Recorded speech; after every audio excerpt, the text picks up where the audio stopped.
I think when my computer, the screen goes dark because of inactivity, I'm thinking that shuts the stream down, which is annoying.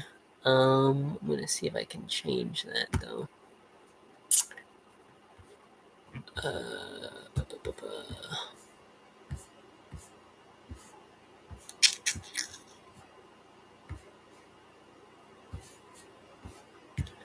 Because I don't want to have to keep hitting the thing.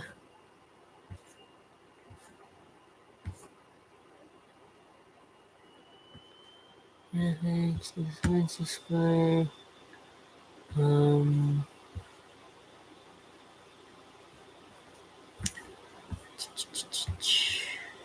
gotta be a way to turn off.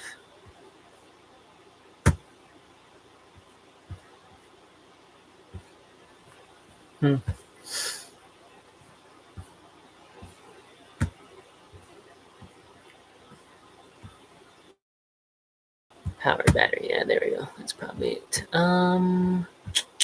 Screen and sleep. On battery power, when plugged in, turn off my screen after. Never?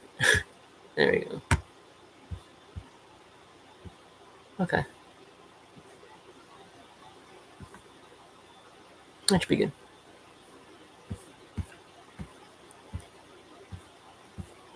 Okay. Now it should stay on even during, hopefully. So, okay. That should fix that. Let's get back to maintenance. Alternatively, this could be the random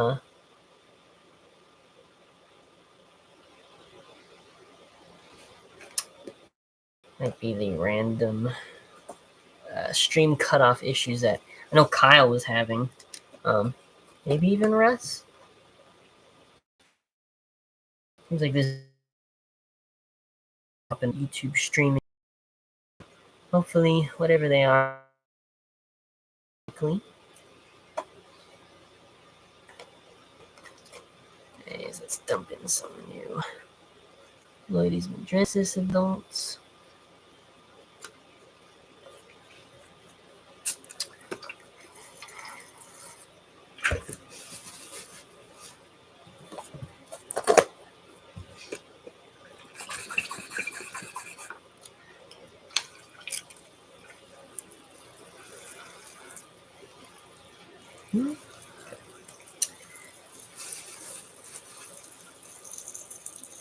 I successfully caught a pair of Grylus, probably Velidus, here in Idaho. So more field crickets. Hopefully, I'm going to try to breed those and see if I can breed them without a diapause. Because Kyle says he's collected some strains from the northern U.S. and has not needed to give them a diapause. I kind of think that's bullshit, but we'll see. I think long term could run into some issues, but we'll see. I'll put it to the test. I'll get a group, probably send him a group, and just not give him a diapause and see what happens. I think they'll peter out after a couple generations.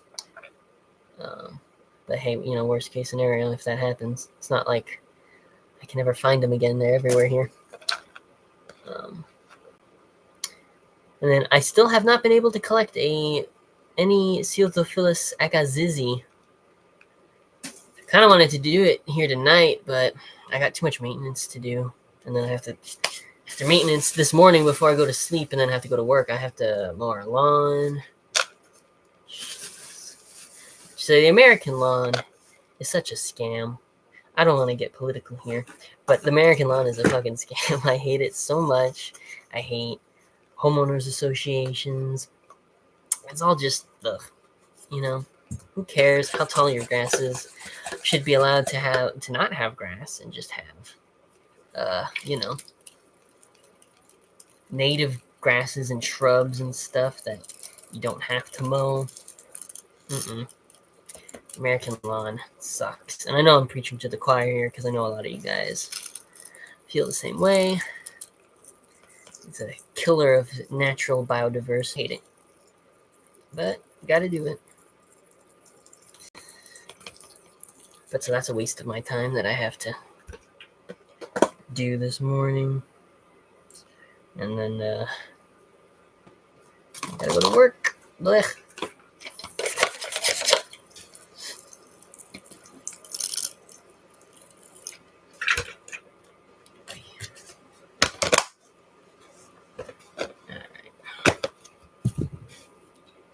Bapfi and Murraycottam are doing splendidly. Actually, let me check here.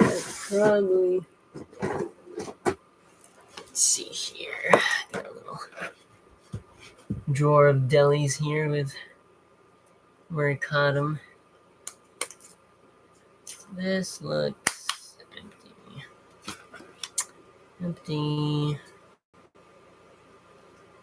Probably empty. New adult. That looks empty as well.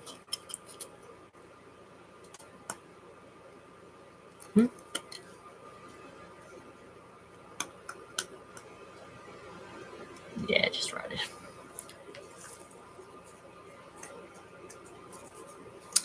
Yeah, let me get through these as quick as I can. These are all new adult Bapfi Murraycottam piedish beetles. I just plop larvae in these 1 ounce deli cups with a bit of compressed moist coconut fiber. Put them in a drawer. Leave them for a few weeks. Pull them out and pull new beetles out.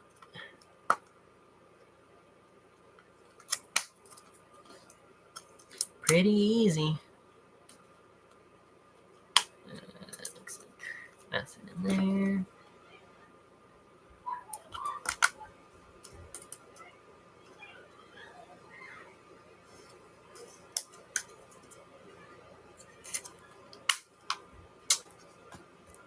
There, nothing in there. I think a lot of the ones I pulled out last time were a little too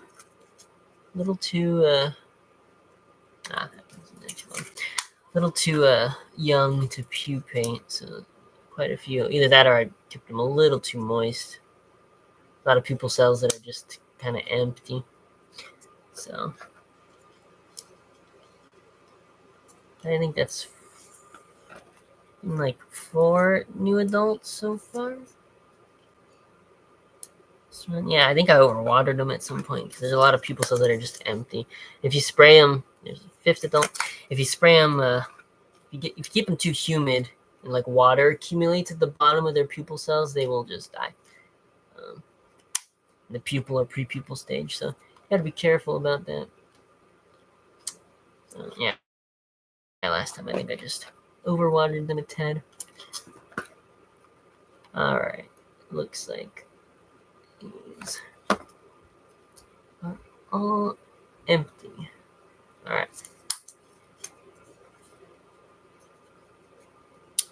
So, time to throw in some new ones. That looks like a nice big one.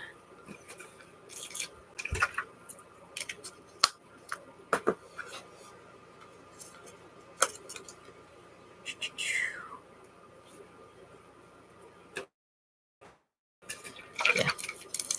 Very simple. Like literally, you just plop them in a 1 ounce deli cup. Just don't overwater them. And they'll pupate at room temperature or slightly above. Not picky, just straight coco coir or straight sand, a mix, pupate in just about anything.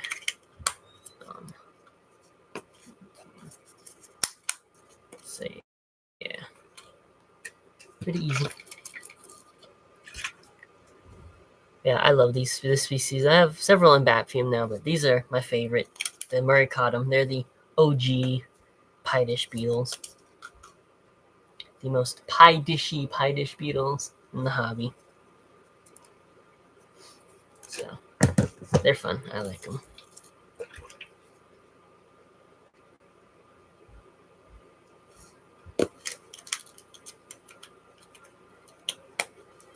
Easy to rear in decent numbers.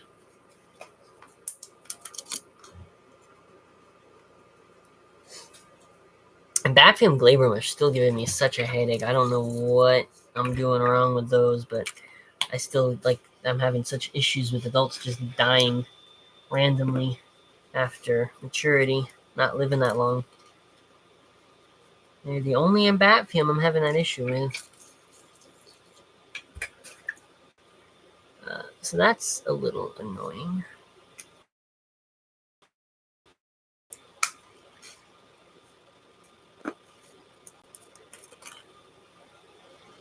But all the others, Muricatum, Contusum, and even Depressum are all pretty easy. Depressum like it a bit more on the sandy side. But other than that, they're easy and they're small enough to pupate. I just pupate those communally. I don't separate them. Just let them do their thing. So those are nice. I would like to find, we have a Batfium elongatum here in Idaho. And by extension, probably Utah.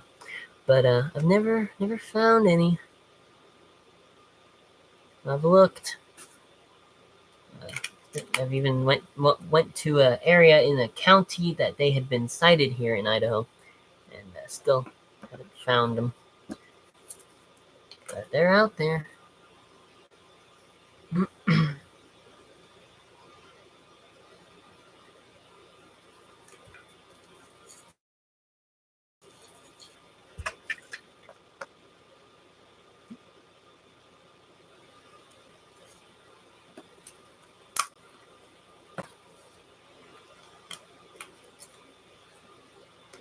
I was also hoping to get at least a species of Coniontis this year.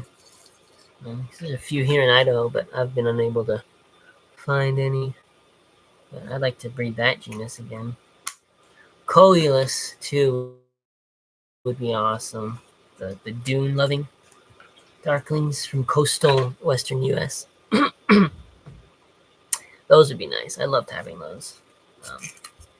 Not been able to find anyone that can collect them, though. So, bit of a bummer. Those are really cute. Real cute little genus of darklings. And it's weird because, like, the adults are so, like, small and, like, compact. Like, little ovals.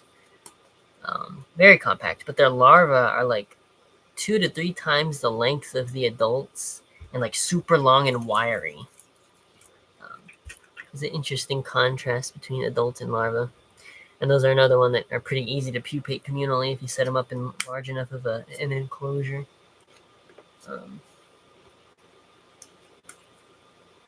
They're cute though because the adults are pretty hairy, but so are the pupa. So, yeah, really neat little guys.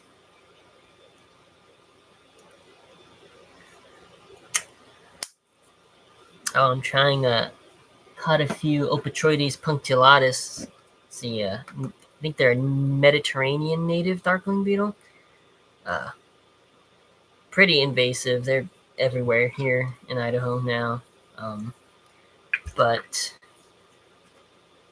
mostly in urbanized areas. But I've seen them spreading out more in less urbanized areas, which kind of sucks because they seem to push out a lot of the natives. But I found a few of those the other night while bugging here in the neighborhood, and I was like, you know what? I'm just gonna nab a few. I've tried and ironically, despite the fact they're so invasive, I've not been able to breed them successfully.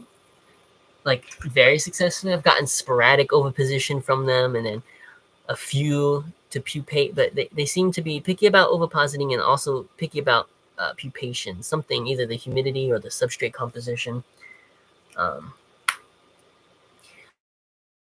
But I found a lot of the micro darklings do well with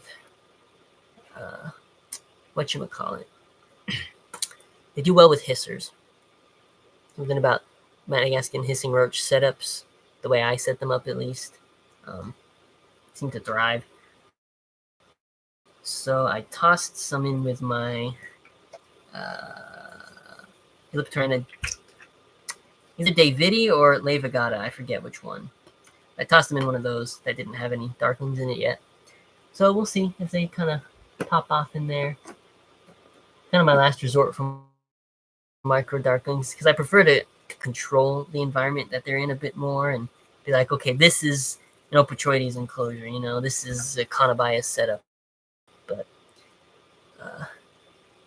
in practice, they do seem to do better with roaches for some reason. So it takes the control away from me a little bit, but if it's better for the bugs, then, they go with that.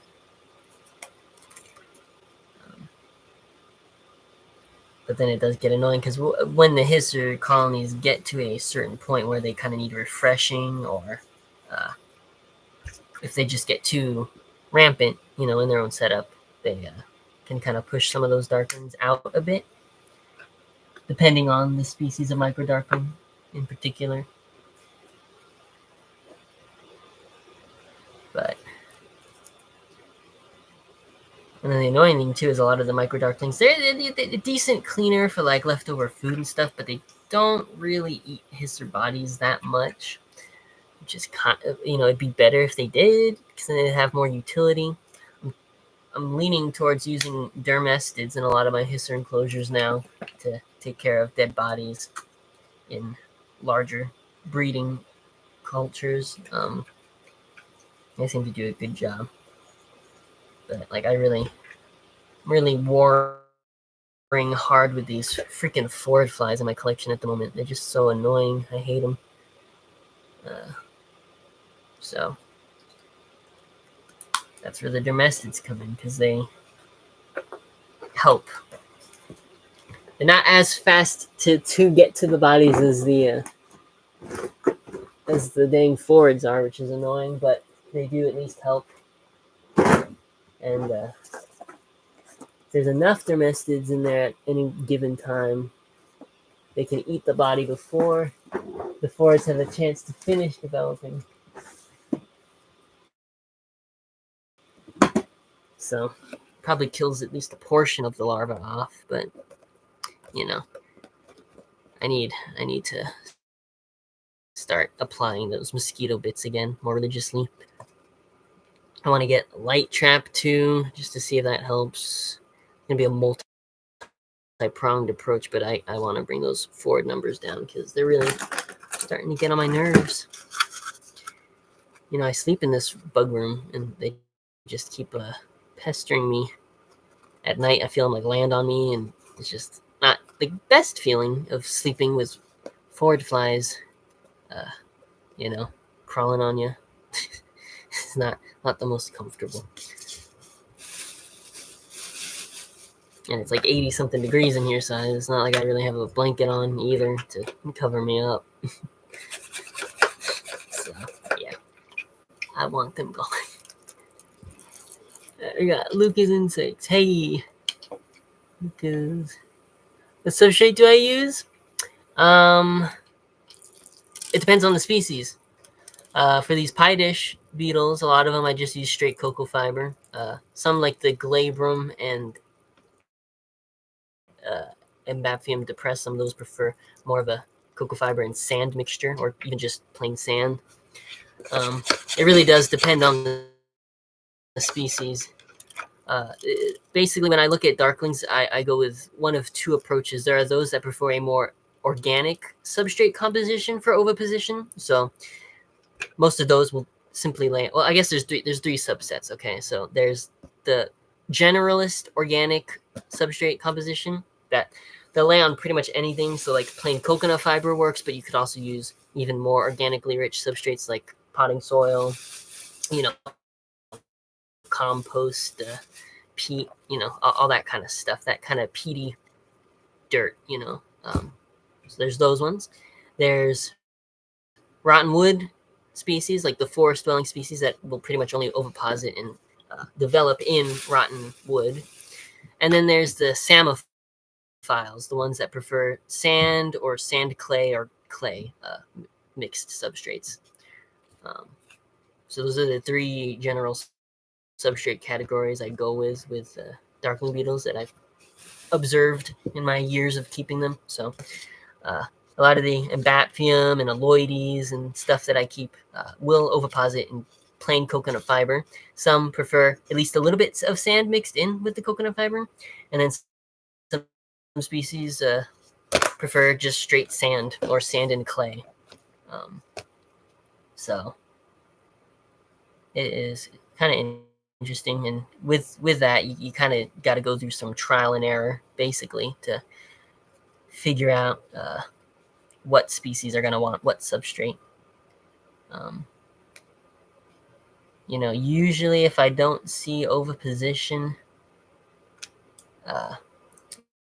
in a group that I'm keeping of any darkling for if I'm not seeing larvae for maybe 1 to 2 months, start to change the substrate style up and be like, okay, a different substrate. And usually that fixes it. Then there are also some other factors too. Some darklings are more seasonal. They only lay, during the spring, summer, early fall, but then stop laying in the fall and winter. So there are other things to consider as well. If it's a species that's hard to sex, you might just be unlucky and hoped you had a pair in your group, but really they're all males. Since darkling beetle size is so variable, and sometimes even the shape, just depending on the nutrition that the larva had, it can be hard to sex some species. So, you could have really big males and really small males and think that you have males and females, but really they're just different sized males. So there are multiple factors that go into that, but yeah, usually when it comes to oviposition, substrate is key. So those are the three kind of groups, the main phenotypes that I look for in terms of the substrate composition for breeding.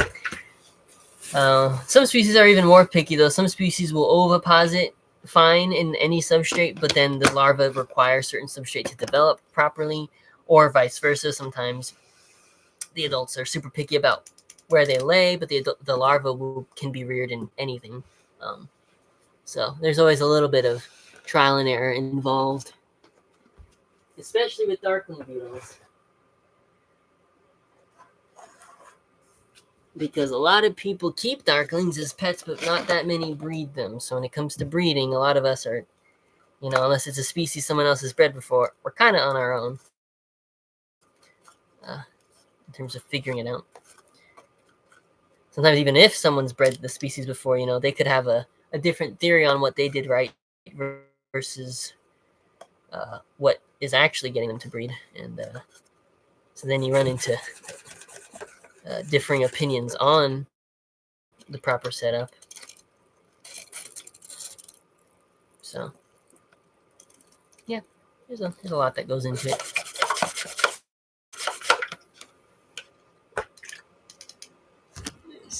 Just I didn't think it would be so easy for some species. Yeah. Yeah. See, and the thing is, with a lot of those Middle Eastern species, they come from pretty sandy or clay-based soily areas with not much vegetation, not much detritus accumulations, and so a lot of those species do require straight sand or sand with a little bit of clay, or even mostly clay. It depends on the species, but yeah, a lot of those Middle Eastern species are pretty particular about needing a pretty inorganic substrate, versus a lot of the species here in the States are found in more vegetated areas with more of an organic soil mix, at least above an inorganic base. So there's a lot more here in the U.S. that will lay on just straight coconut fiber and stuff like that. But a lot of those true desert samophile species do require sand-based substrates. And for anyone listening that doesn't know, Samophile means sand-loving. It's a term for species that are obligate sand dwellers that require sand. And I kind of extend that meaning towards clay too, because clay is also an inorganic, mostly inorganic substrate. And a lot of species that lay on sand will also lay on fine clay. Clay is even more difficult to work with in terms of maintaining humidity without, smothering species like sand. So sand's easier to work with than clay. I don't really like working with species that require a lot of clay in their substrate, just because like when you wet clay, it just turns into mud, and larvae will get stuck in it, and it's kind of difficult to keep a proper humidity gradient with clay that doesn't just turn into mud. Sand is similar, but not as difficult to keep. So at least that's been my experience.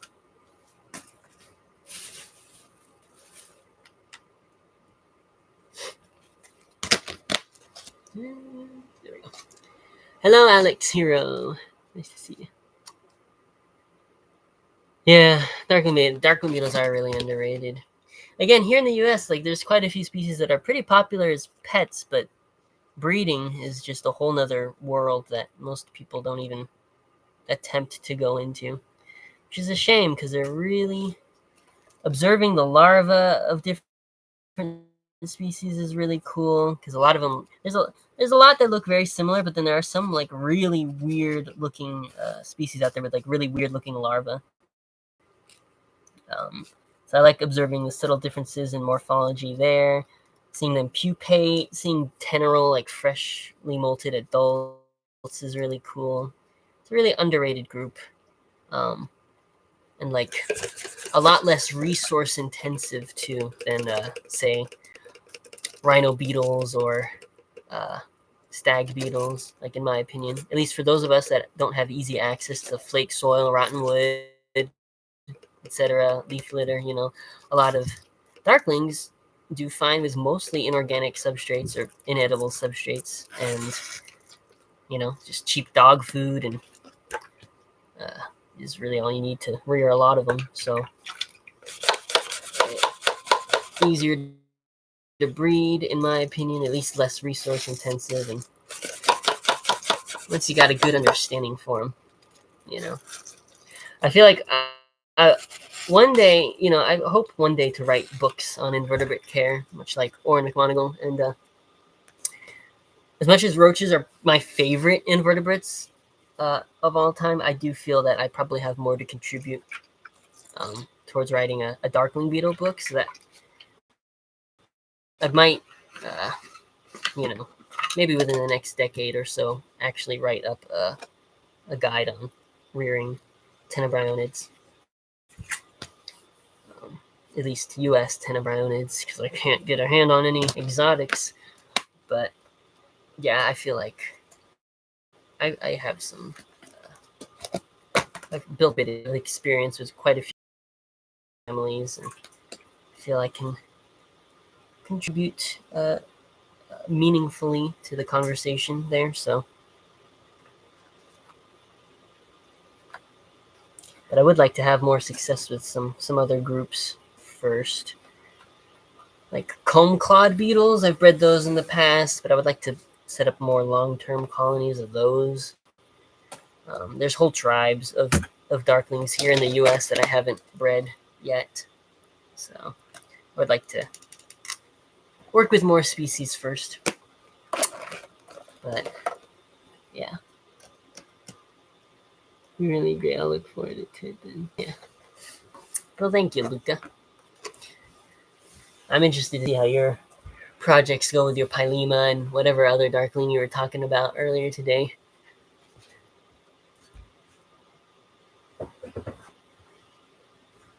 Really love. I was given Prionotheca coronata larva years ago when I was a little bit more inexperienced, and I kind of fudged the care with those a bit. So So I never got any successful pupation out of them. But and then I tried to get adults a couple of years later, but that didn't pan out, sadly. So I would really, really love to work with Prionotheca coronata.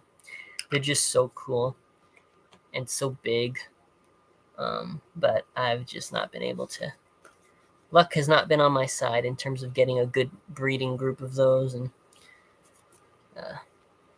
but yeah, one day I have to try those out. Pylema would be cool. Blaps would be nice. You know, there's a lot of genre out there that would be cool to work with. Where'd that guy come from?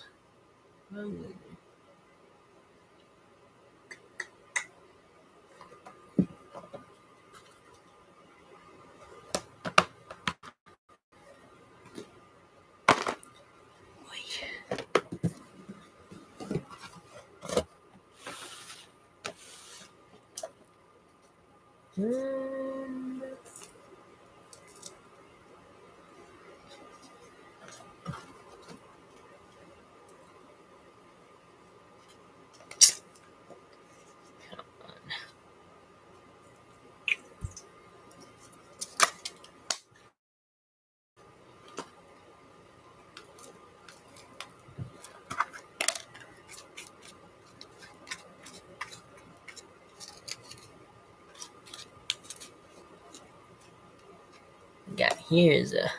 I don't know how well the you're gonna pick up on that, but that's a blue death veining beetle larva. Which I've got quite a few of now.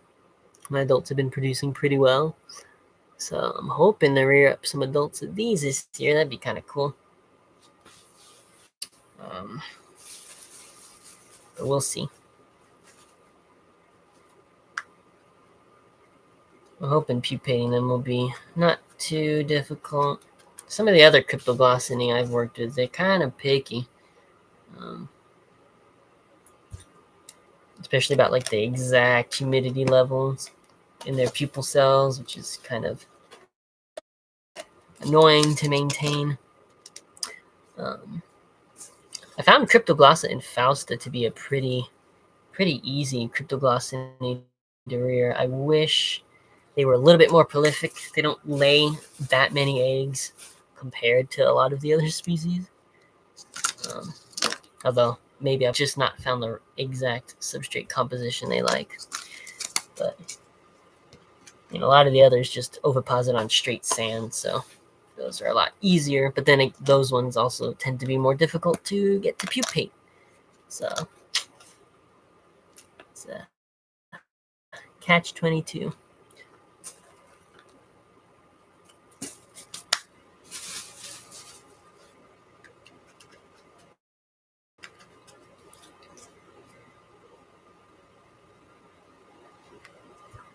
I think I need to fill up my water bottle here in a second.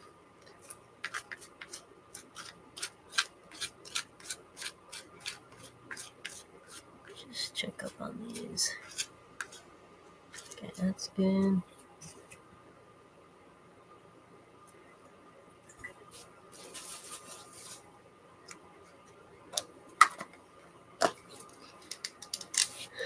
And then incredible, I have a friend who has some and they haven't been able to produce any eggs for over a year and a half. Well, with those, so with Prionotheca, there seems to be two keys to getting them to oviposit. First, heat.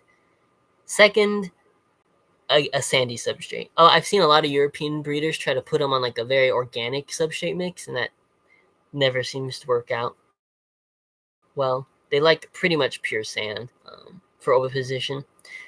So if he keeps them warm and with sand, they should lay some eggs for him. But the larvae are very cannibalistic with Prionotheca, so that's also pretty annoying. So yeah. Could also be that he only has males or unmated females too. So that could be an issue. And then there's really no fixing that. Prionotheca, they're not the hardest to sex, but they can be kind of hard to sex when you don't have males and females on hand. But males are like subtly uh, they're very subtly thinner than the females. The proportions, they look a bit lankier. The females are a bit more chunky and wide, but there's some variability there. And the size, the adult size is not really linked to sex either. So you could have a female that's larger than a male or vice versa. But it's more so the body proportions look a little bit more elongated and skinny on the males versus the females. But again, without having males and females on hand, it can be kind of confusing trying to sex those. So, yeah. Hopefully your friend can get some larvae out of them, though. That'd be cool. All right, I'm going to go fill my water up, though. I'll be right back.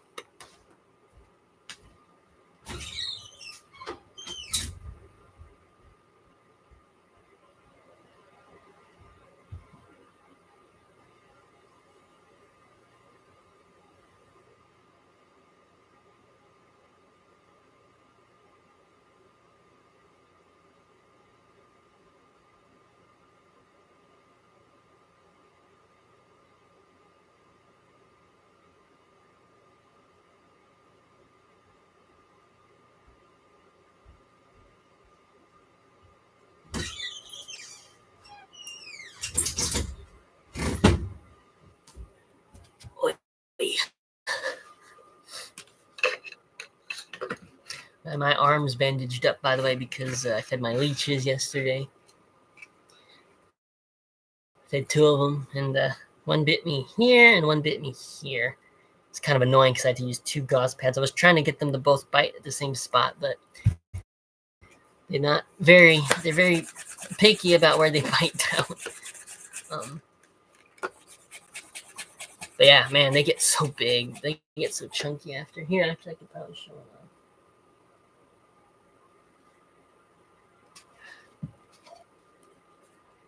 I don't know if the camera can see that or not. But there's one of them, one of my buffalo leeches. Big, chunky little dude. After feeding. Before feeding, they're still like skinny, like a little noodle. But afterwards, they get so chunky. But yeah, that one's nice and full of blood. And this is still, it's like maybe an inch, maybe 2 inches now that it's fed. And I mean, this is nothing yet. These guys can get to over a foot long. So this is still a baby. But I'm looking forward to watching these grow. They're doing pretty well. So I love my buffalo leeches. Let's see. Fortunately, I live in France. There isn't much diversity in Tenebronids. Some really cool species in the south. There's really incredible ones more to be found in Spain, Italy, and Croatia. Yeah, I know those countries have some really cool species. Yeah, it's like another man's trash is one man's trash is another man's treasure. I'm sure a lot of the darklings in France that you think are pretty boring are species that I'd still really like to work with. Even a lot of the tiny little ones, I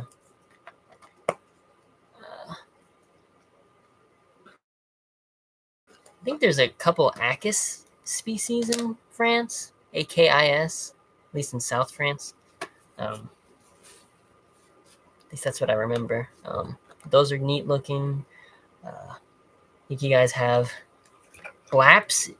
I really want blaps. They're like the European version of aloides, but most species have like nice muckrows on the males. There's elytral extensions. So yeah, there's a lot of stuff that might be unassuming and maybe not as crazy as some of the species found in Italy and Spain and Croatia, but still cool to me. And then there's a bunch of species here in the US, I'm sure, that are just kind of boring to me, but you're like, hey, those are neat. We don't have anything like that over here. So the grass is always greener on the other side, basically.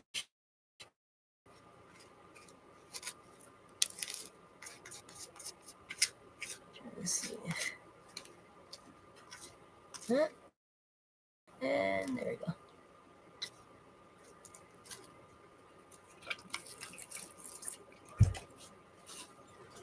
seems like most of the blue death feigners are doing well. These guys are kind of cannibalistic as well.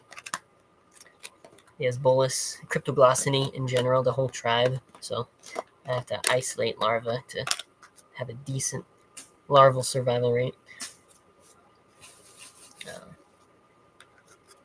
If these guys are easier to pupate than some of the other Cryptoglossiny I work with, then it would be nice to rear up as many adults as possible.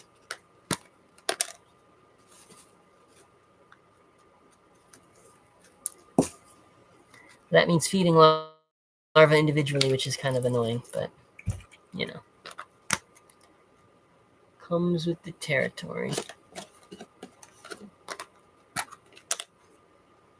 There's a nice big larva. I don't know if that's completely blinding the camera when I do that, but yeah, nice big blue death feigner. This one's probably not that far off from pupation age, but I'll let it get a little bigger.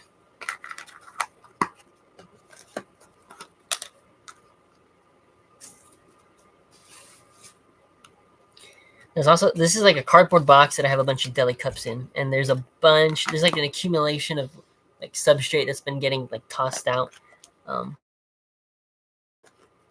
you know, when I do maintenance in here. So there's like a very thin film of substrate at the bottom, and then just a ton of book lice, which is kind of cool. So this is like my book lice setup too. I've tossed some dog food and sprinkled some yeast at the bottom, and it's fueling their numbers. Supposedly there's some some pseudoscorpions that one of my friends has that pretty much only eat book lice, so I kind of want to get the husbandry on book lice down and be able to rear them in large numbers so that I can get those pseudoscorpions at some point and breed them. Because I like pseudoscorpions. I'm already up to like 10 species of pseudoscorpions, so which is possibly more than anyone else keeps. Maybe. Well, no. William Samodin. He's the pseudoscorpion guy. He probably has more species than anyone else in the hobby. But I might be second to him because I don't feel like Kyle at Roach Crossing, who is a close friend of Will's, I don't think he keeps a lot of pseudoscorpions himself. I could be wrong though. I've not asked him. But I think they require a little bit more attention than he is able to give at the moment to such small invertebrates. Not when he has that many roaches and stuff to take care of too. But yeah, I'm trying to boost my numbers. If anyone here can collect pseudoscorpions in their area, let me know. I'm always interested in trading for new species. There are certainly plenty of them here in the States and outside the States. There's plenty worldwide. I think someone in Russia had like a giant cave species of pseudoscorpions that looked really cool. I wonder how his are getting on. I would like those.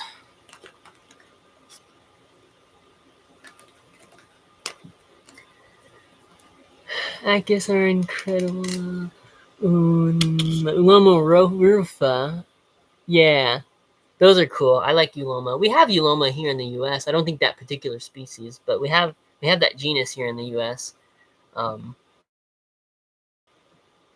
Not frequently kept. I have seen some old message boards of people keeping them though. They seem to be easy. I think you kept them too, and they were pretty easy. So yeah, those are kind of like Nidus, which is another genus kind of closely related to Tenebrae that's native here in the U.S. and might be some European species of that genus too. But yeah, no, I'd like Uloma.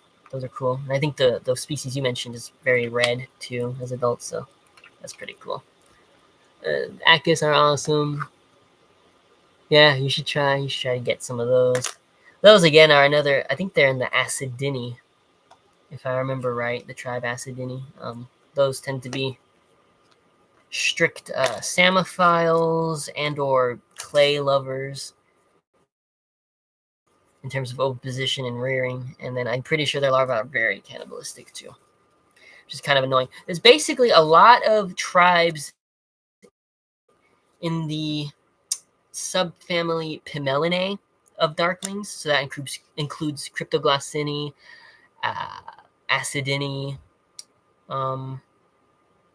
Pimelini, which I think is where Pimelia and Prionotheca are nestled. So a lot of those families within a lot of those tribes within the Pimelidae are pretty cannibalistic as larvae, with some notable exceptions. Nyctoporus, so Nycto is that I think that's its own tribe. Nyctoporinae, Triorophis. I forget what tribe those are in. I think maybe Drotini. Coniontini, so Coniontis, Coilus. A lot of those are also in the Pimelidae, but don't cannibalize. So it depends on the tribe.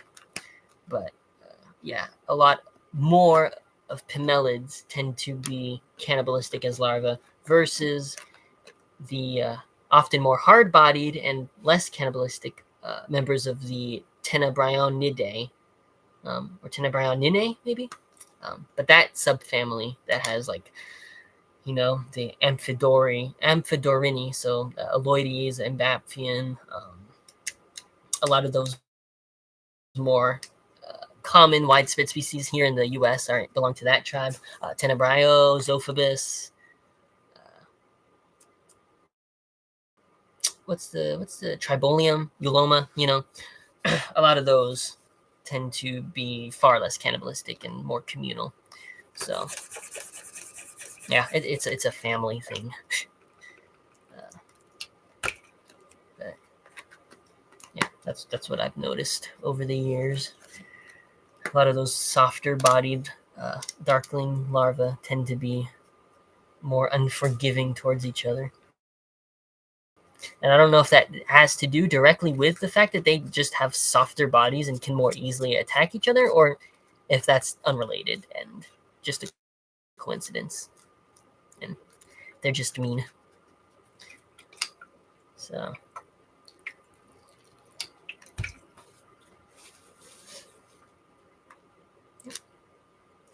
I wanted to do a comparison video of Cryptoglossini larvae versus like Aloides larvae for people that keep them together here in the U.S. but don't know how to tell them apart, because there's some pretty obvious differences between them. Everyone always brings up that the Cryptoglossini larvae have that paddle-shaped terminal segment, which is a pretty good identifier, but there are more. Like, for example, again, the strength, the density of their cuticle, their exoskeleton, is much thinner than in like Aloides larvae, for example. They're also much hairier on the front of their bodies. Their forelegs of Cryptoglossini are like pretty large and bulky compared to those of most Aloides and Baphian. Quite a bit of differences. So I kind of wanted to make a video pointing that out and separating the two. And then maybe comparing other Pimelidae larvae as well, like Nyctoporus or Triorophis, that basically just look like elongated as bolus larvae. Because those are neat.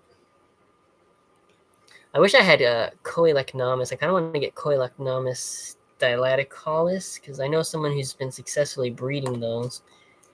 Those are ones that prefer more rotten wood-based substrate, though apparently it's not like strictly required. As long as it's got a little bit of sand mixed in and maybe a little bit of organic material, rotten wood or leaf litter or compost, it seems they can actually oviposit pretty readily. and aren't too difficult to rear. But those larvae, because those belong to the subfamily Stenochidae, those guys are weird-looking larvae. Their exoskeletons like thinner than something from Tenebrionidae, but not as thin as Pimelids. And their terminal segments end in 2 spikes, which is pretty cool. So I wish I had larvae of those to demonstrate, but I don't. So.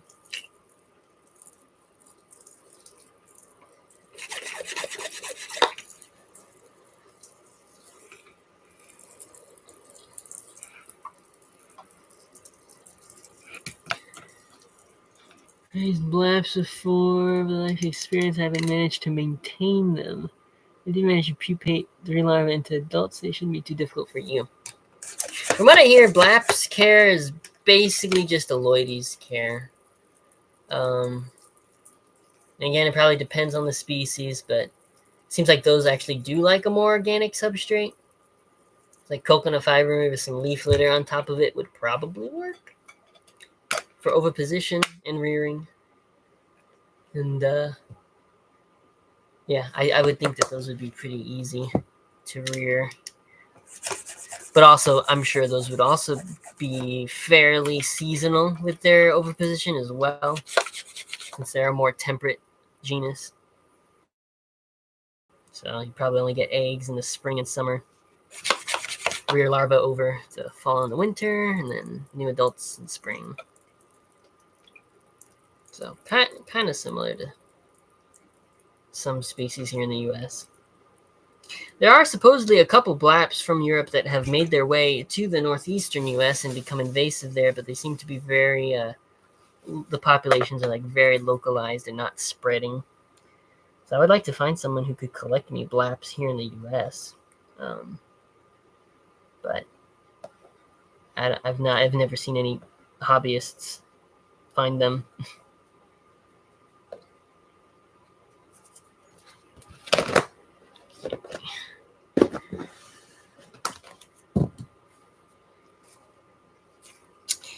Cryptoglossa variosa. I have a male-female pair of these, and I just can't. They laid eggs last year, but this year they're not.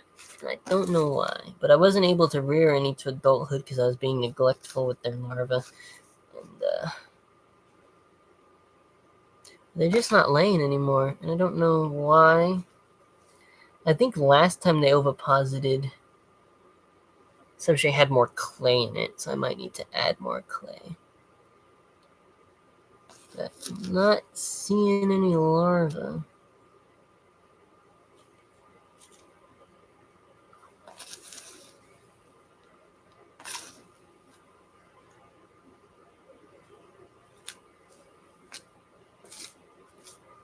Because these guys are cool. They're like black death fainting beetles, but got some nice, not striation. They're very granulated,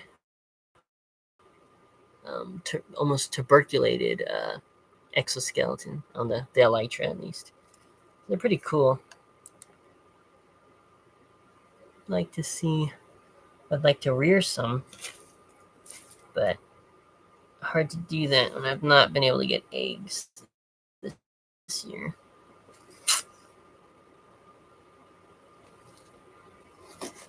Yeah, not seeing any larvae.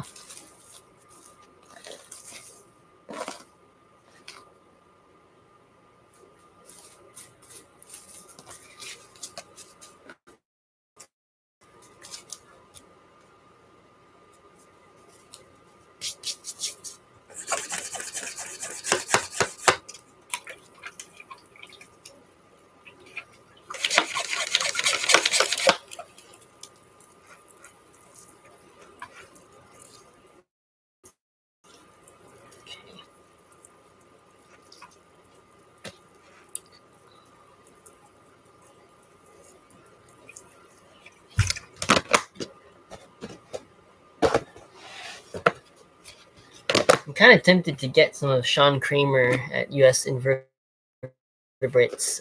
Try to get some of his Blue Death Feigning Beetle substrate to test on some Cryptoglossinae of my own. See, one, if I can reverse engineer it with products I already have, and then use that for more species other than Blue Death Feigners. Because like Blue Death Feigning Beetles are not actually that picky about what they oviposit in. I have mine in plain play sand, and they're laying decently, so they don't seem to be that picky. But a lot of the other Cryptoglossinae I have are much more picky.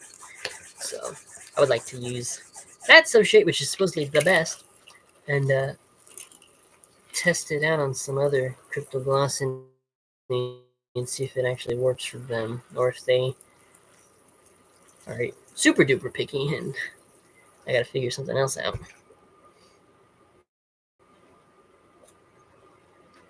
I love these guys. I love the Triorophus Huckleberry Darklings.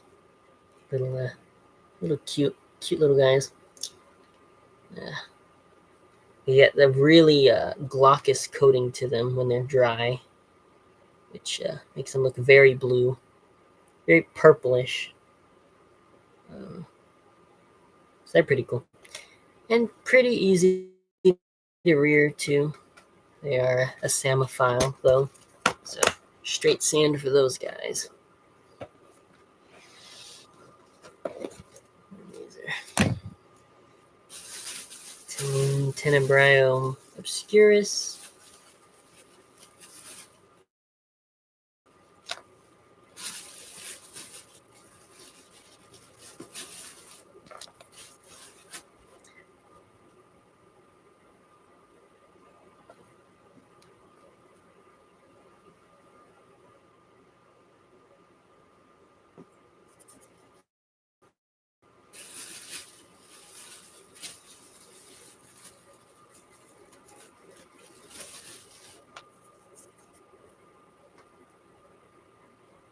These are doing good. All right. And then Nidus tenebrionides. These guys are doing very well. The neat mealworms, I call them.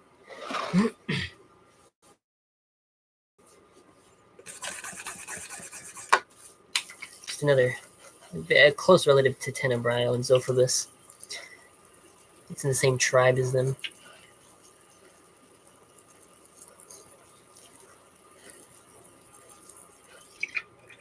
Seem to like things a little bit more on the humid side compared to Tenebrio. But other than that, not too different from rearing them.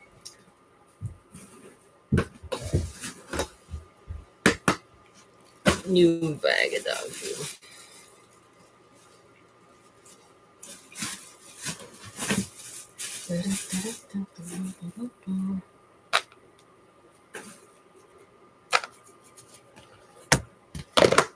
Okay.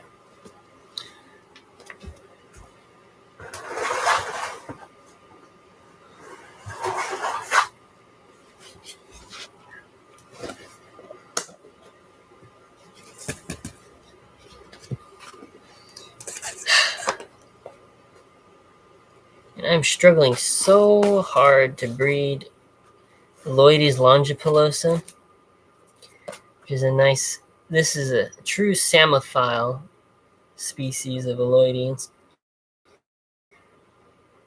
The problem is sand, plain straight sand, hard to maintain proper humidity gradients on. And I've been trying to rear the larva on a mix of coconut fiber and sand, and that just does not seem to be working. But so that kind of sucks. I think I need to increase the depth of sand in my adult setup and just rear the larva in there. I also think there might be actually a little bit of cannibalism going on too. I think the larvae are not that communal, so This is not an easy species of Iloides. It's unfortunate because they're a really cool species. Both males and females have pretty long muck rows, and they're covered in hair. So they're really neat, but I don't think they're gonna make it.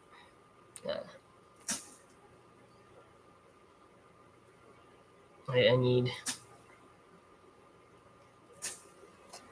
and I even upgraded the larva's substrate to just plain sand with just a little coconut fiber mixed in, and that's not even doing it.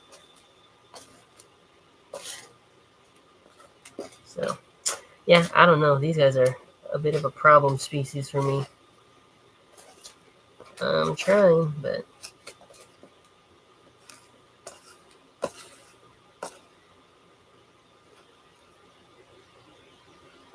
they also seem like annoyingly picky about the humidity too.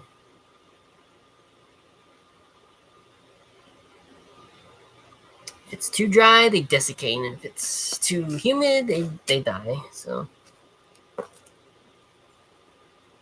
even with a humidity gradient, it seems like they get stuck in the humid side sometimes, the humid substrate, and then just drown when I water them, which is really annoying. So yeah, I don't know. I just want to get some to maturity. That would be nice.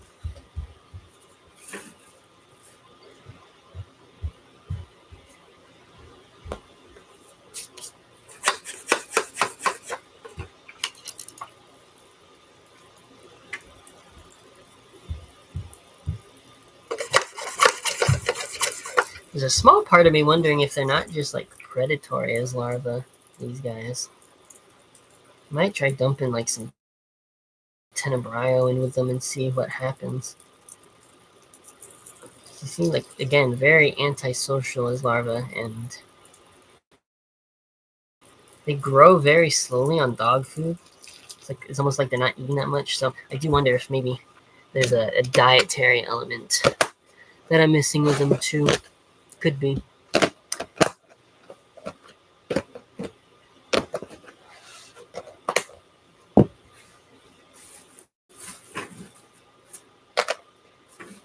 Then we have Iloides armata, which are super easy.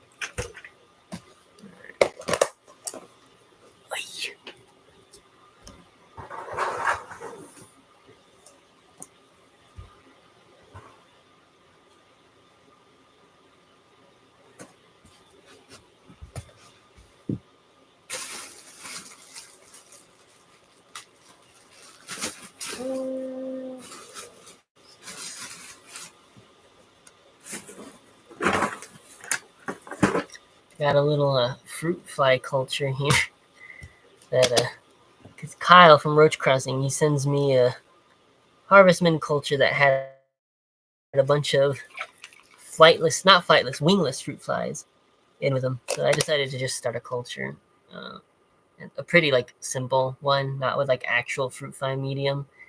I'm literally just tossing bits of fruit in here that are rotting, and they're eating and breeding on that. Not the most efficient, but it's kind of just a little side project.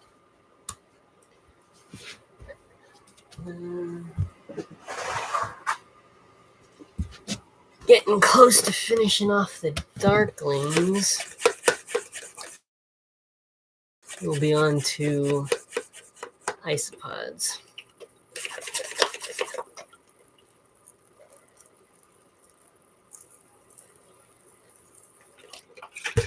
Isopods and miscellaneous.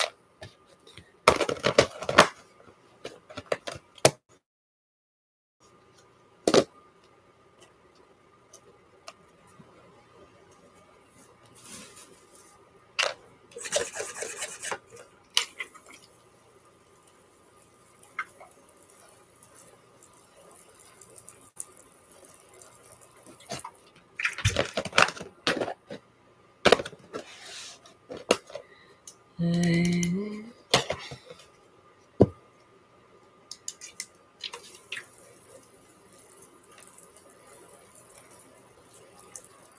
speaking of trouble species, these are the Batpium glabrum. I think there's only one alive adult in here left. But they did produce some larvae, so I've not lost them yet. But these guys are kind of annoying.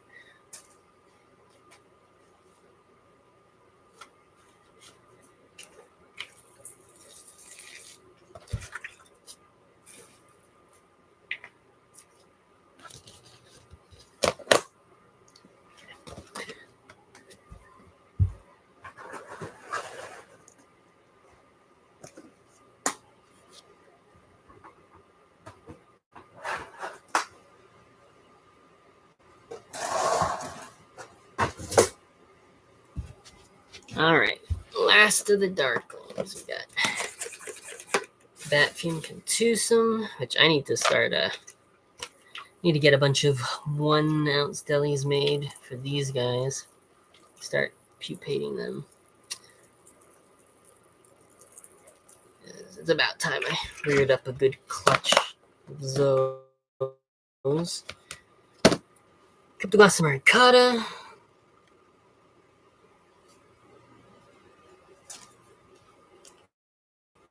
Those done.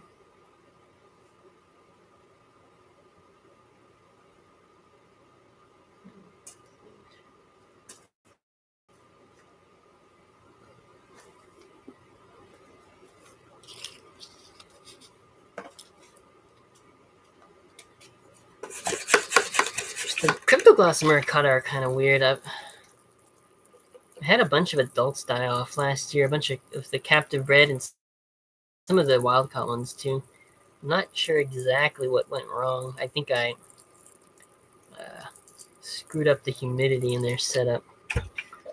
But so I lost majority of those, and it's unclear. I still have some large larvae that I'm rearing out that I'm hoping will constitute some pairs. Because I'm unclear on how to sex these, and I actually don't know if I have. Out of the few adults I have left, I don't know if I have pairs. I've not seen them produce any larvae in a while, so a little concerning. But we'll see. Hopefully I rear up enough adults to get these breeding again.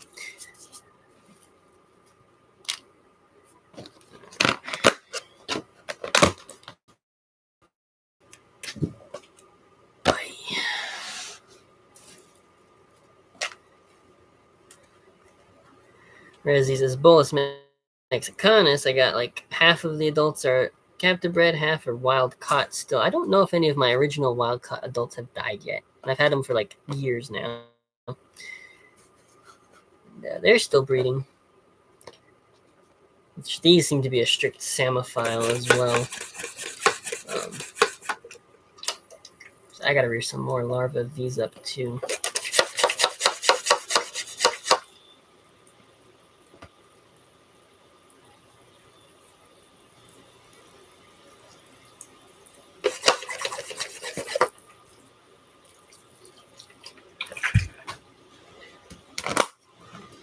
Alright, that's it for the darklings.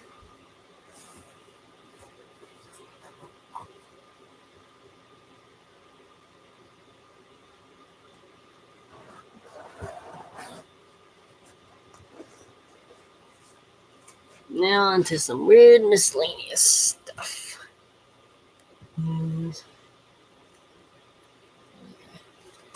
Some Dichronarina derbiana eggs. Someone sent me a female I won in a giveaway, and she was mated and has been laying eggs. And the eggs seem to be developing just fine, so I should have larvae of those soon to work with. A very pretty flower beetle. So supposedly they're easy, but I've not had the best luck with scarabs, so we'll see. If I can breed them, then they really are easy.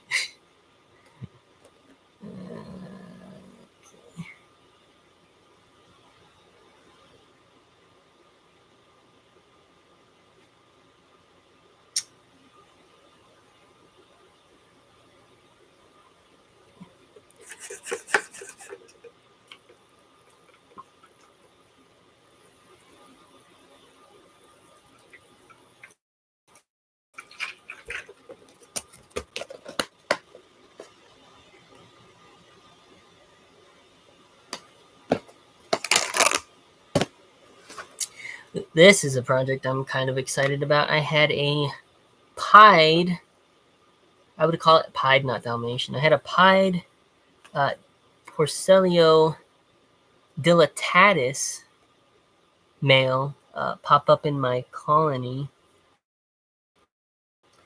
So I isolated him with an immature, should have been virgin female, and they actually produced some offspring. So I'm hoping when bred back to each other, those offspring, I'm hoping that the pied genetics will carry on. Because sometimes, quite a few times, pied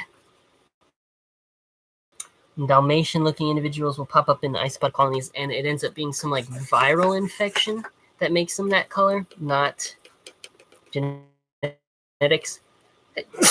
Excuse me. So if it's viral, then it's not going to pass on to the offspring, probably. But if it's truly a simple recessive gene, then that'd be awesome. I think I would be the first to isolate a pied morph from Porcellio dilatatus. So that would be pretty nice. I hope that's what happens. But time will tell.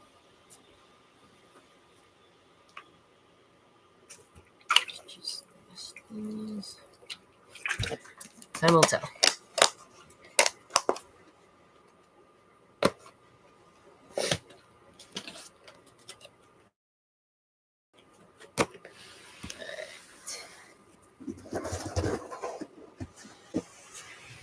We got Porcellio species spiky canary.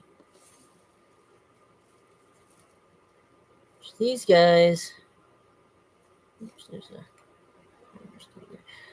These guys, I have them in my old amber setup, and so I keep finding ambers still in here. Where's the? I'm just gonna take that enclosure. I keep finding baby ambers in this setup. Put it in my new amber setup. There you go.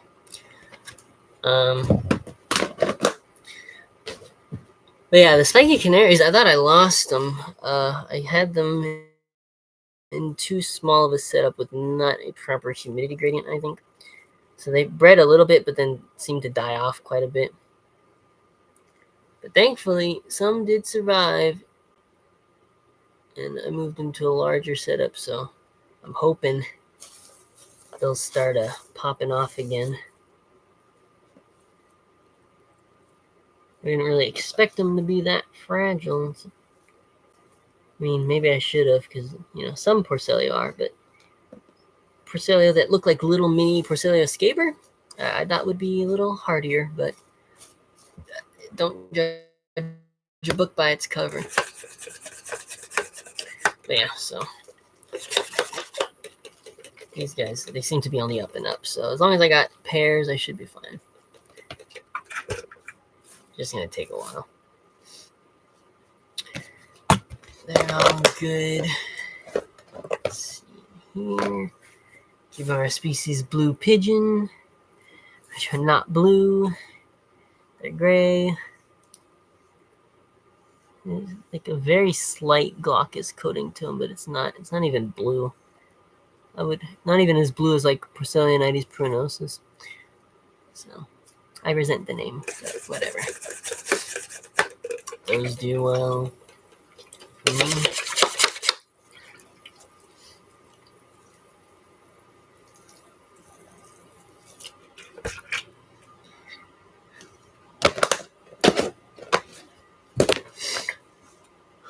Armadillidium maculatum, aka my feeder isopods from my my woodlouse spider culture.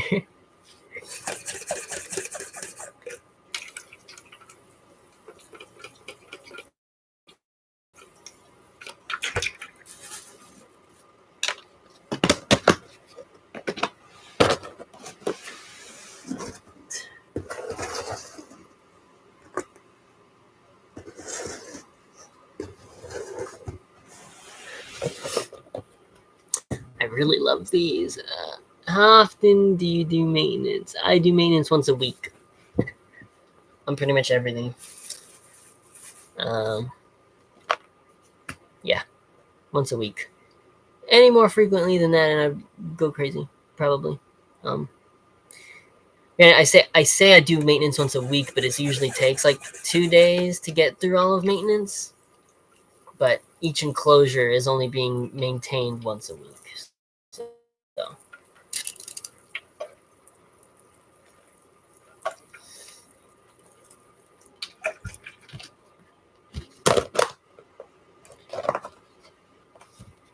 These are dreams. Really like these Cirillo dreams. Really nice. Pretty isopod species. These guys seem to be doing pretty well for me, which is nice because apparently quite a few people struggle with them.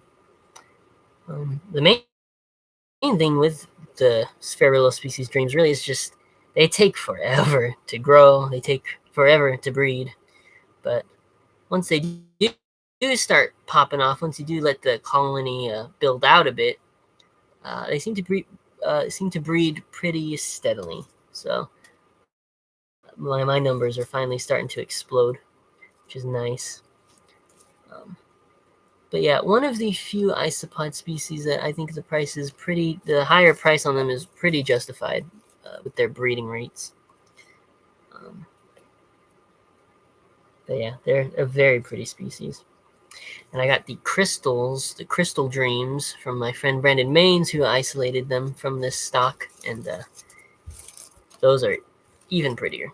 Like very, very pale, white to like orangish coloration on them, depending on how much carotenoids are in their diet. They're basically transparent. I can't put my tweezers. Because I haven't used my tweezers. That's why.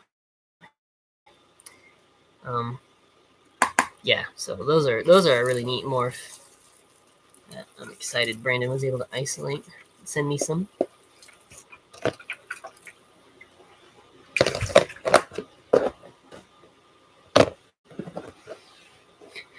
Yeah, not even surprised it takes 2 days.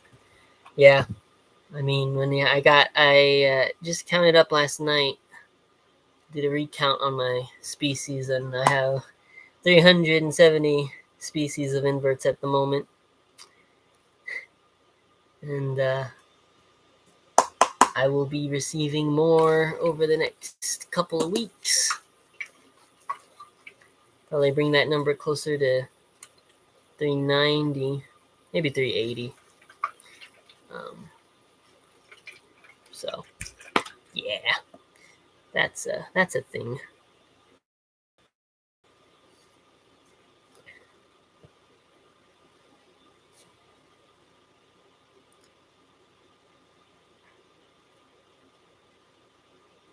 There's one species that I like.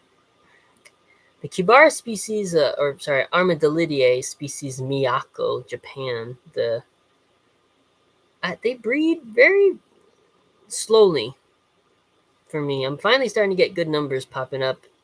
It seems a very pretty thick layer of leaf litter on top of the substrate is a good impetus for breeding, but as well as consistently high humidity. But still, they have such small litters. They breed so slowly. I feel like other people are breeding theirs faster. I'm not sure the deal is with that, what I'm doing wrong with these necessarily.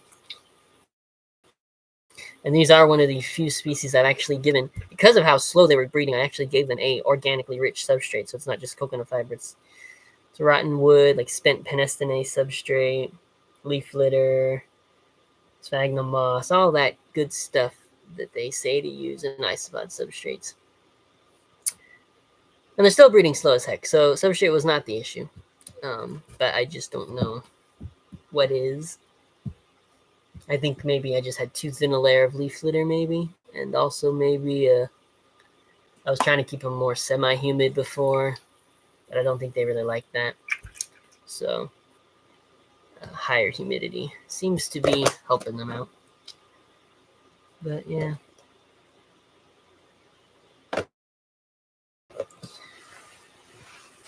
I hope those guys breed faster though, because I do like them a lot. Neat little species. I need to rehouse these soon. My Parkobata Americana. Table Rock, Idaho. Could really use a larger setup and fresh substrate. But the next generation's hatching out, so that's annoying. I'll probably have to wait until the majority of them are large nymphs before I try to rehouse them, so that I don't lose any ooths in the old substrate.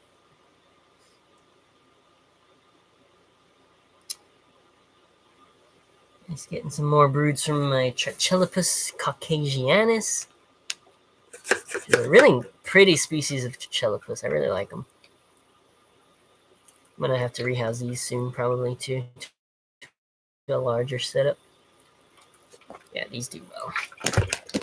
Do well for me. Luca's holy, yeah. Yeah, I got a lot of bugs.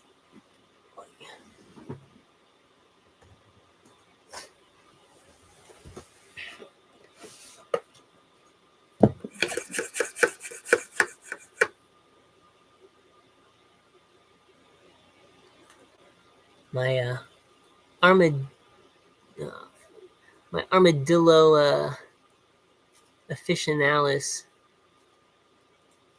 the old hobby stock that I've been keeping, have been doing really well. They're breeding nicely, and the original individuals I got are starting to get some good size to them. They are an impressively large species. I'm unsure. This is old hobby stock that does not have a locality. And I'm curious if this stock, this OG hobby stock, is larger than the supposed largest strain in the hobby. I forget. I think it's the Israels that are supposed to be really big, but not sure. So there's a random Paraplaneta Brunei nymph that was in here for some reason. So just beheaded it and threw it back in with the isopods. They'll eat it.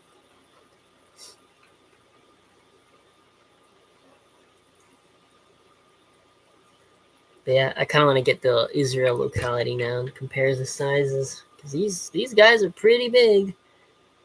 And a couple of my friends told me that they are larger. And this old hobby stock is larger than the Israel strain, but they could be wrong.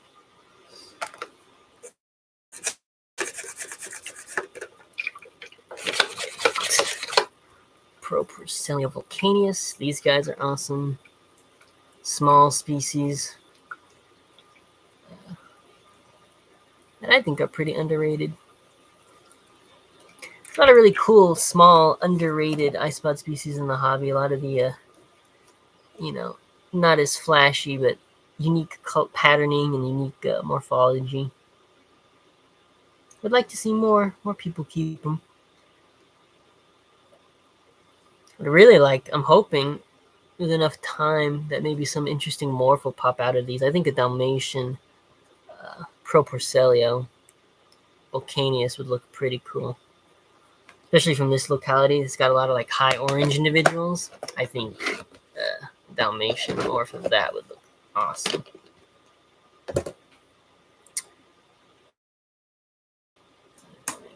here. Celesticus convexus. Ukraine pies are finally taking off. It took them a while. Seem to be recovering from their previous owner. These guys were rescued / confiscated from a previous some other keeper here in Idaho and given to me by someone who works with the Idaho Fish and Game. And yeah, they seem to not be in the healthiest shape when I got them originally, but now they're finally popping off and breeding, and their babies are having babies, so these guys are finally starting to do well. Yeah, the past keeper had these in a really crappy, like next to no ventilation, so I ventilated them a little bit more. No leaf litter, no nothing, so I set that all straight, and now they seem to be doing fine. They also had the substrate they used is really gross and has a lot of clumps of what I really hope is clay in there. I really hope it's clay and not poop, because you know how some isopod people are with their putting poop in isopod substrate. I really hope it's clay. It smells like clay, so.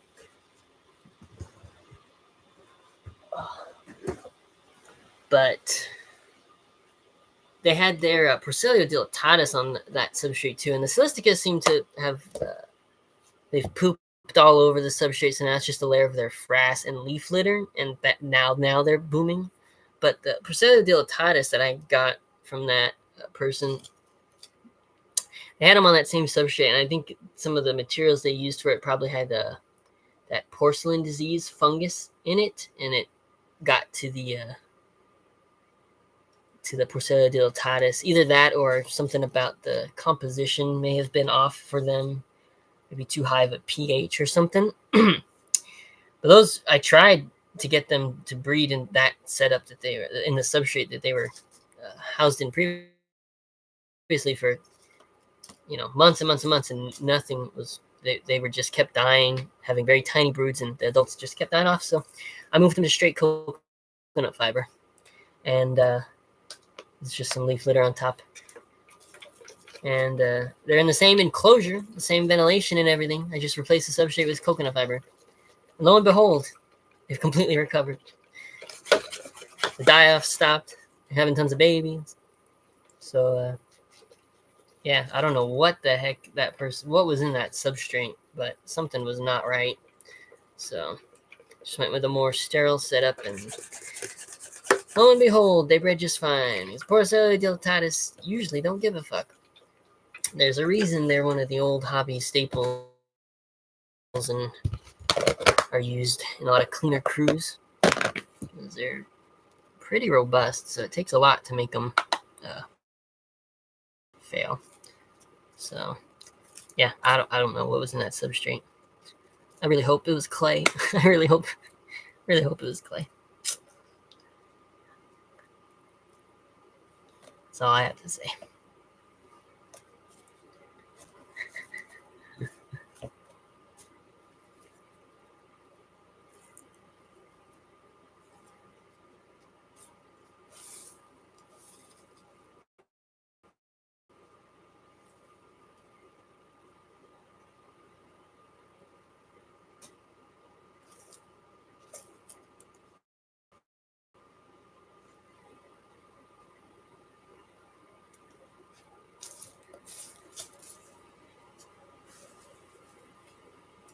The Spherulodream crystals seem to be doing pretty good.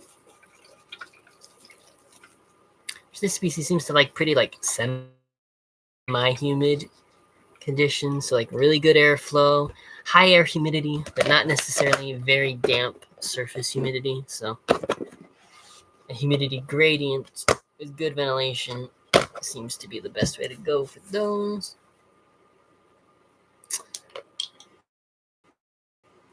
My Nisodillo Yetis kind of hit a bit of a standstill. I think I need to top them off with some more leaf litter. They've exhausted theirs.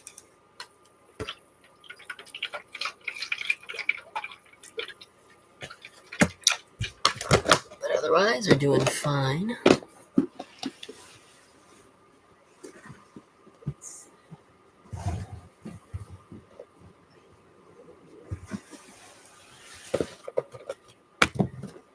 Panda Kings, Panda Rats, whatever you want to call them. Yeah, they're doing good.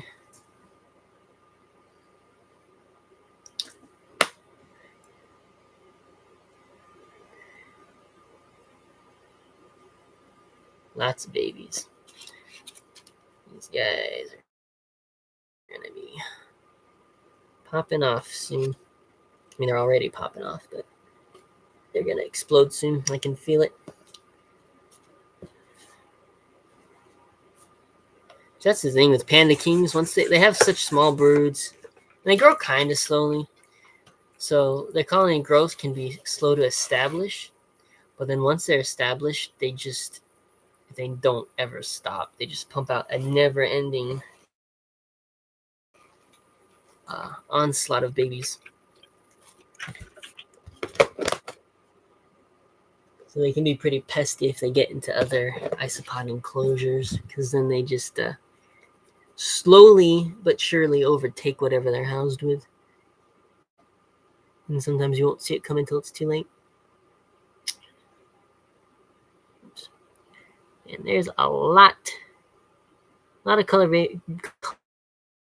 variation in this Armadillidium nassatum colony that I collected here in Kuna, Idaho. It's a lot of orangish individuals in here, a lot of peach individuals, I guess you would say, a lot of gray, different shades of gray. I'm not trying to isolate any particular morph out of these. I'm just letting them stay true to the wild type coloration in this area, which is very variable.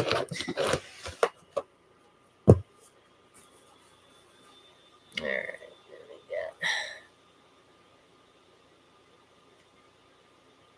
go. Armadillidium orange vulgar, beautiful morph.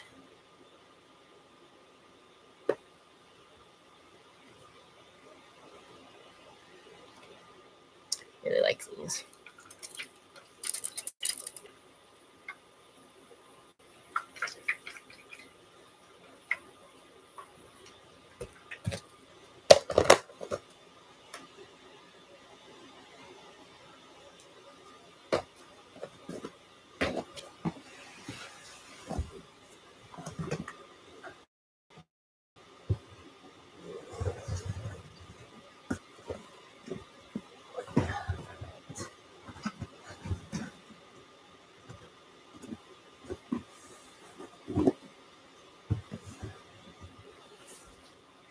All right, now let's check out this beauty by Dichronorhina female. Give her some fruit. Missed this heavily.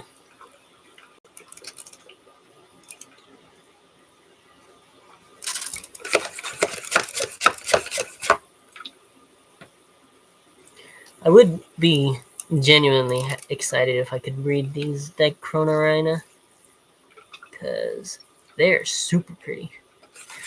Supposedly they're just kind of like mini Goliathus in terms of care, but they've been described as more communal though. Kind of like a large Pachynoda is what Kyle said. So hoping I can get these going. They're really pretty.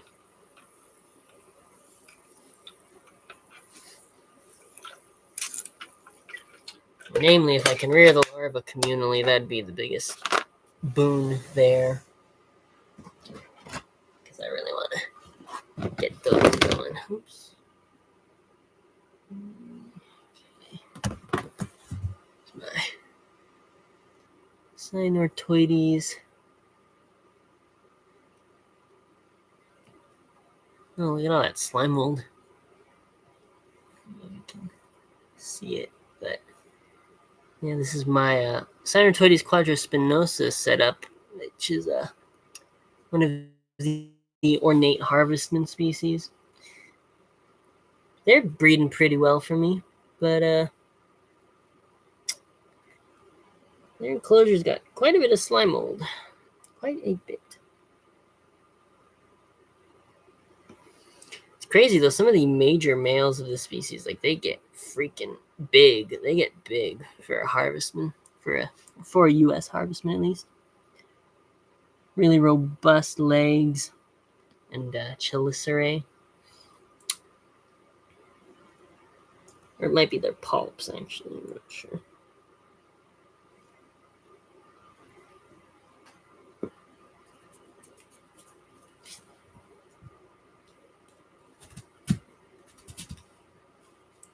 But yeah, these guys are cool.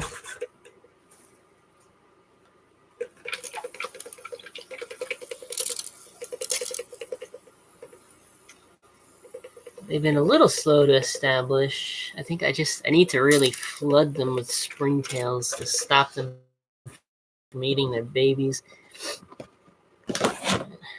I really need to get a setup and just here's some springtails. I really need to dedicate a setup to rearing like Colecobria in mass, so that I could use them as feeders more consistently. Here's my rhino roaches, which a little bummed out. They've not bred this year, and we're pretty much at the cutoff of when they'd normally breed in the northern hemisphere, so it kind of sucks. My females look pretty fat, but I think that maybe I got them a male too late in their reproductive cycle for them to give birth this year. I hope next year they'll give birth. Or maybe I'll just get really lucky and have an unusually late brood, but I don't think it's coming. But then this is the only surviving baby from their really sickly brood from last year. She's doing fine, and it is a female. Female, and it's probably like half grown, so honestly, by next year, this one might be mature. I have the male housed separately right now. He's in a he's in a different enclosure because I was thinking maybe if I remove the male here towards the end of the breeding season, then maybe the females would give birth, because they naturally kick the males out of their burrows when they're about to give birth in the wild. So I was thinking, hey, maybe if I move him out, they'll pop. But it's been like a week now, and that does not seem to have done anything. Yeah, these guys are a little... Apparently they can be pretty sporadic with their broods and when they choose to give birth or not. So...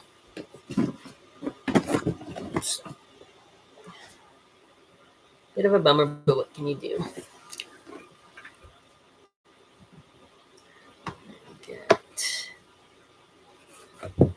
Libidioides, Seiforma albolineata.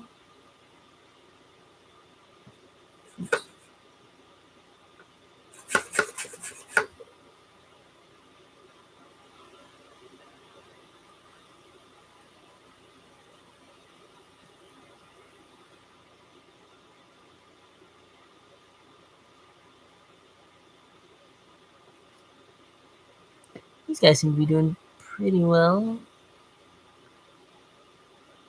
terms of reproduction. Healthy amount of immatures growing out, so that's good.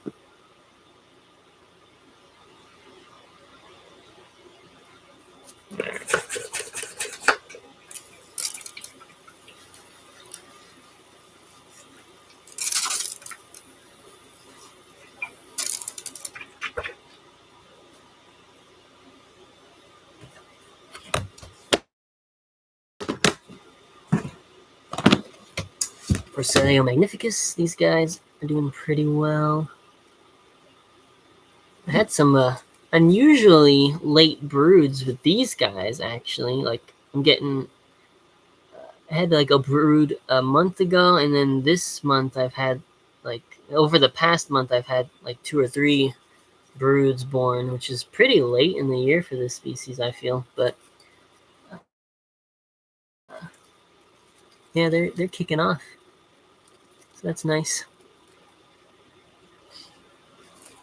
Yeah, and this year I've been like selling from these pretty heavily every time they breed for me, and this year I'm just gonna hold off on that. I'm gonna let their numbers really build up, so that next year I have a huge baby boom, and then can actually start selling from them with consistency.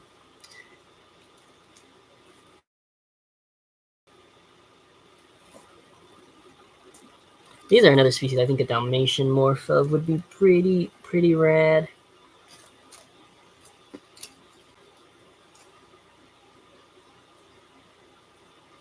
Hopefully somebody. Honestly, when I thought I saw pictures of an Asian breeder that had a Dalmatian morph pop up in their Magnificus colony. I don't know whatever happened with that, if anything. Yeah, Magnificus are so cool. They're so big. Big, flashy Spanish Porcellium.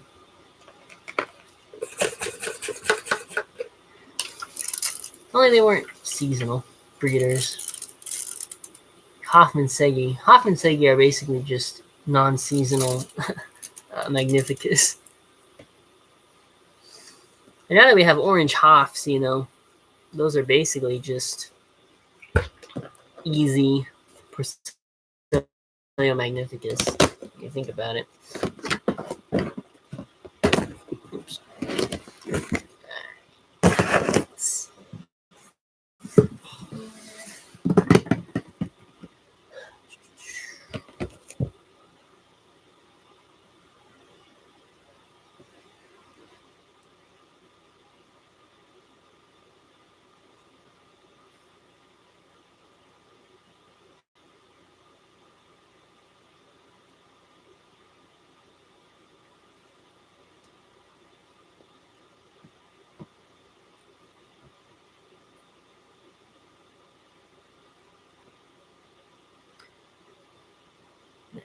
After a couple of years of not doing so hot, my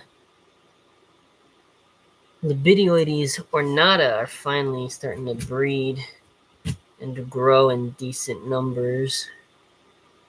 They're really cannibalistic compared to Libidioides, say, especially on their young specifically. Like, if they're not super topped up on springtails, fruit fly sized items, they kind of just go crazy and eat all their babies. But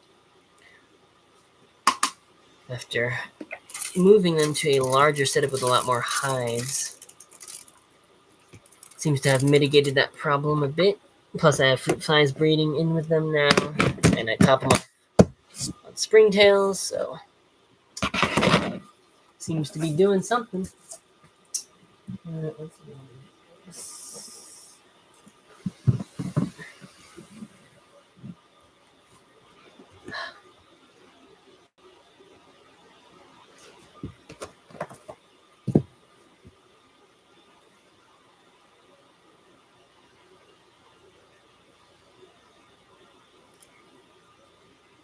My Cubaris Ambers had a bit of a crash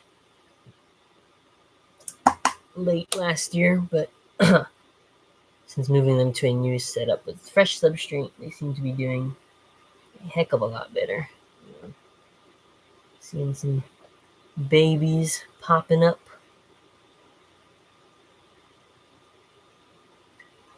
I think we're finally in the clear for these guys again. It's good because they're one of my favorites.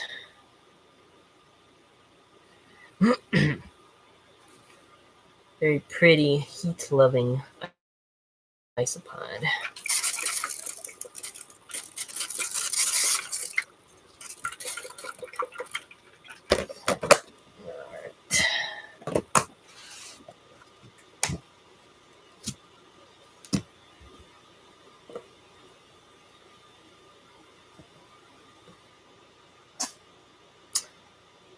Speaking of moving things to new substrates, so I think I gotta move my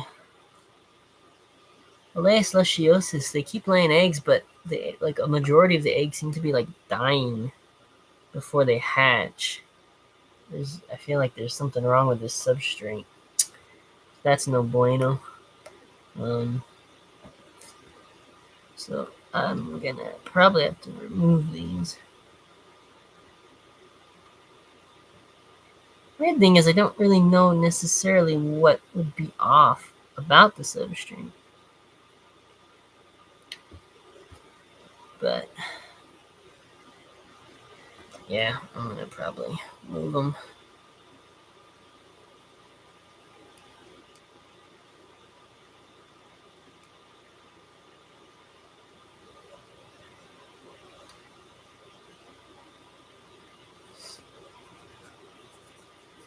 That sucks, yeah.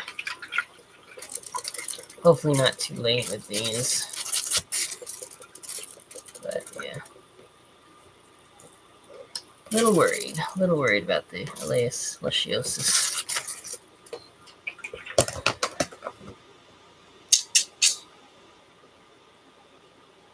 Especially since I poured so much freaking time into rearing their larva. Yeah, I don't know. There's like nematodes and a lot of oribatids in here. I don't know if they're eating the eggs or what. But all eggs laid against the side of the enclosure are just like drying out. Like they seem to be shriveling and then dying. So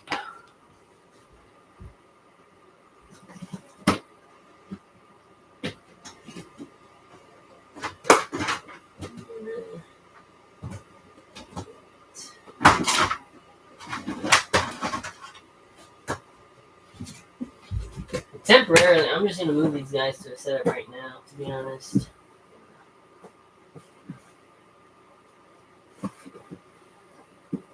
I don't want to lose those. They're one of the more simple Elaeus, so they really should not be giving me grief here. So, gonna give them some fresh, just plain coconut fiber, which they should oviposit in. Most Elaeus just oviposit in anything.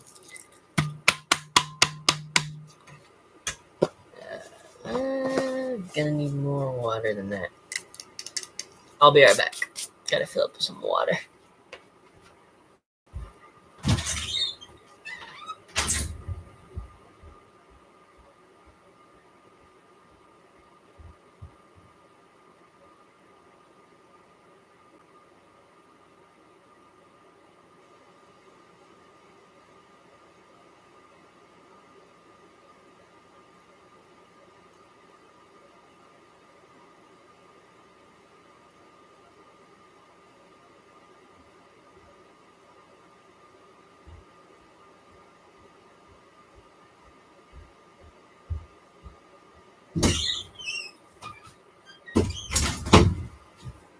Alrighty.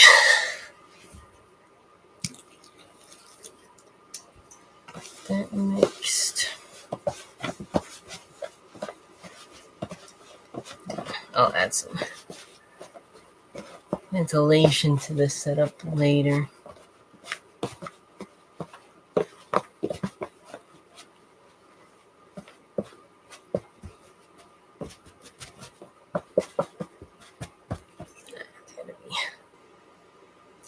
A little more wet than that.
mating pair here. Nice.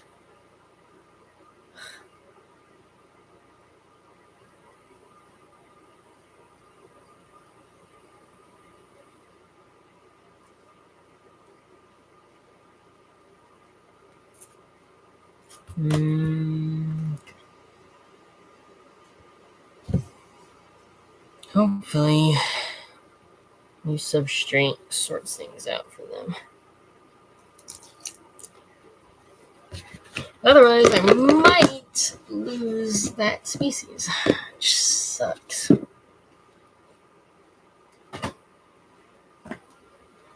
Yeah, and again, like,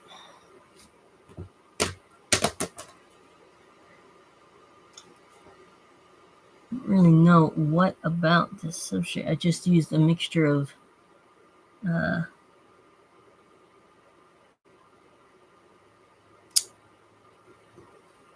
sawdust and I think a little bit of coconut fiber. Last time I bred them, I just used coconut fibers. I thought, if anything, the sawdust would be a boon. But I don't know why.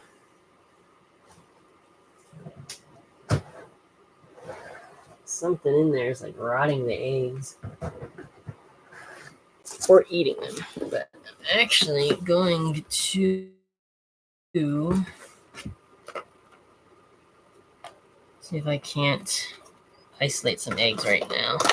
So I do see some healthy eggs still in the substrate, so I'm probably going to try to isolate out as many of those as I can and hope that they'll hatch into healthy larvae in a new substrate.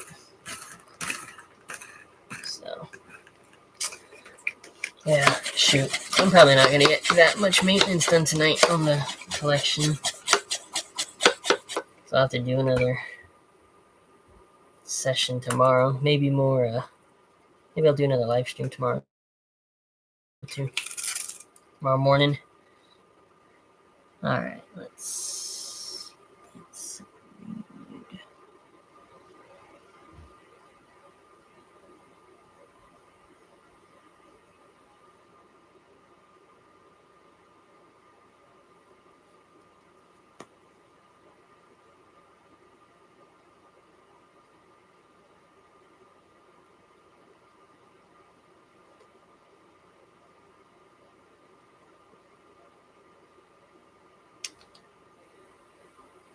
Part of me also wonders if maybe,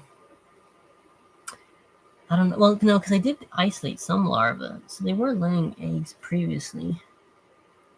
They were hatching. So something's happened recently in this substrate that kind of destabilized them. I do wonder if it's just nematodes.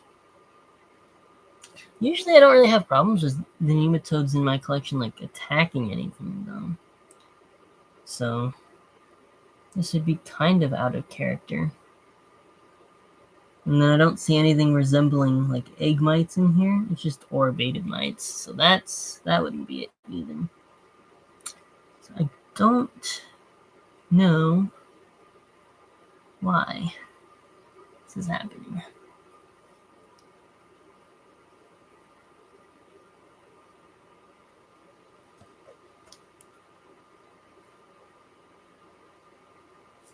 Let's see if I can find any eggs through the sides here. Yeah, there's one.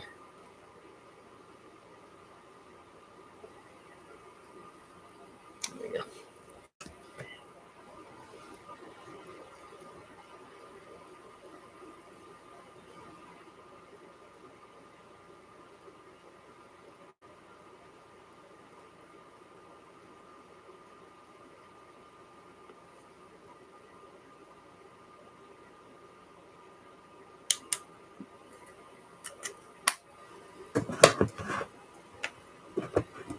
There's one egg.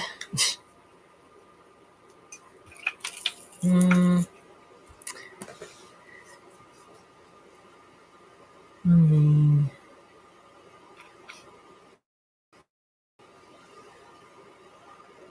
I don't know. This is kind of a more intensive husbandry right here, and kind of urgent, so I do want to do it right now. So I do think I'm going to shut the stream down. Maybe I'll come back later as I finish this. Maybe not. So, yeah, I think I'm just going to end it here, to be honest. But thanks everyone who watched. Appreciate it. And I'll see you all next time.